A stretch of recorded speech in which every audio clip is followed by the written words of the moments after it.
کہ ایک دن مجنو نے یہ سنا کہ لیلا صدقہ کر رہی ہے، خیرات کر رہی ہے۔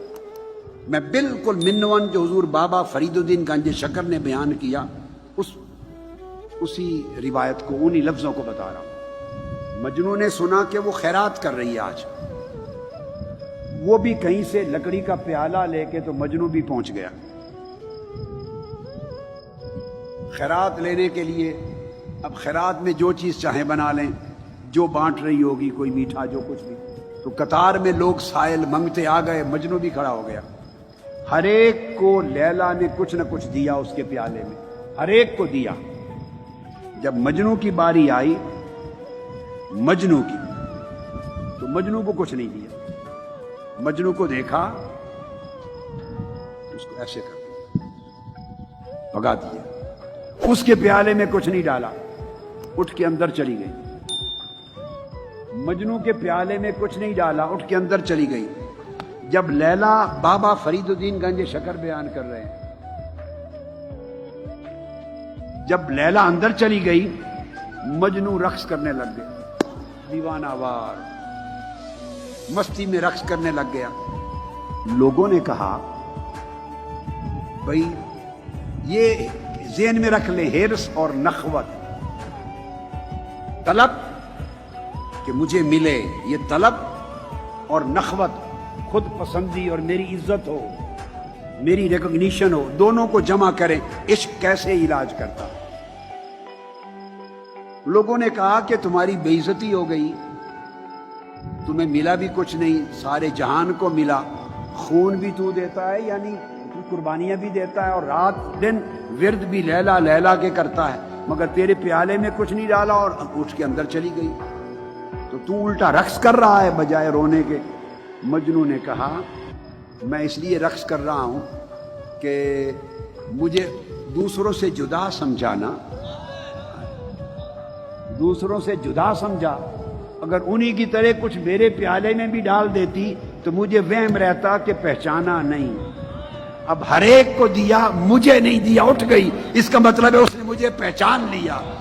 محبوب دے یا نہ دے، عاشق کی طلب یہ ہے کہ پہچان لے۔ اور کسی نے کیا خوب کہا، تو جان تے بھاویں نہ جان، کدی آور ویڑے میرے، تو پہچان بھی نہیں تب بھی فکر نہیں، اس سے بھی آگے عشق لے جاتا ہے۔ انہوں نے ہرس کو بھی ذبح کر دیا مجنو نے، اور نخوت کو بھی ذبح کر دیا۔ وہ کہتا میں اس لیے رقص کر رہا ہوں کہ اوروں سے جدا تو سمجھانا، یہ جدا سمجھنا بتاتا ہے کہ پہچان لیا۔ یہ کہہ کر حضرت بابا فرید الدین گنج شکر رحمت اللہ تعالی علیہ اور فرمانے لگے کہ جو پھر دریائے محبت و عشق میں غرق ہوتا ہے، اس کے لیے لازم ہے کہ ساری عمر محبوب کے دروازے پہ کھڑا رہے، کھٹکھٹاتا رہے، یہ کبھی سوچے ہی نہ کہ دروازہ کھولا ہے یا نہیں کھولا، دروازہ کھلے یا نہ کھلے، اندر سے صدا آئے یا نہ آئے۔ عاشق کا کام آواز پر دھیان رکھنا نہیں، محبوب کے دروازے پر جمع رہنا ہے۔ عشق ہرس سے بھی بے نیاز کرتا ہے، عشق نخوت سے بھی بے نیاز کرتا ہے۔ جب تک ہرس اور نخوت، طلب، چاہت اور نخوت، عجب، اپنی اپریسیشن، ریکگنیشن ملے، میں، جب تک یہ خیال رہے کہیں حضرت عشق ابھی داخل نہیں ہوا دل کی حویلی میں۔ عشق آئے تو نخوت بھی چلی جاتی ہے کہ اے طبیب جملہ علت ہائے ماں، اور پھر جو کہا کہ تو ہماری نخوت و ناموس کا، دوائے نخوت و ناموس ہے ماں، اس کی وجہ ہے۔ ایک نکتہ یاد رکھ لیں اسی واقعہ سے اور مولانا روم کے اس بیان سے، کیسے علاج ہے نخوت و ناموس کا۔ دو چیزیں اکٹھی نہیں ہو سکتی، نخوت عزت طلبی ہے، نخوت عزت طلب ہے، نخوت عزت طلب ہے، عزت مانگتی ہے، عشق ذلت طلب ہے۔ میری بات کچھ پلے پڑی ہے؟ عشق ذلت طلب ہے، عشق نہیں چاہتا کہ میرے پیالے میں ڈالا جائے، نہیں،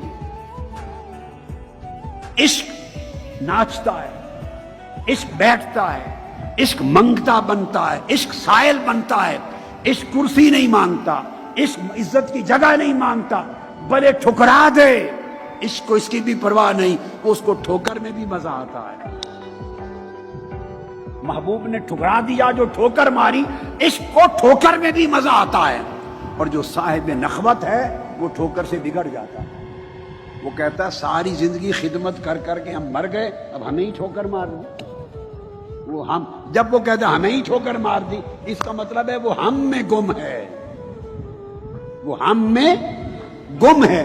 تو جب تک میں اور ہم رہیں گے اس وقت تک عشق کا غم نہیں آئے گا۔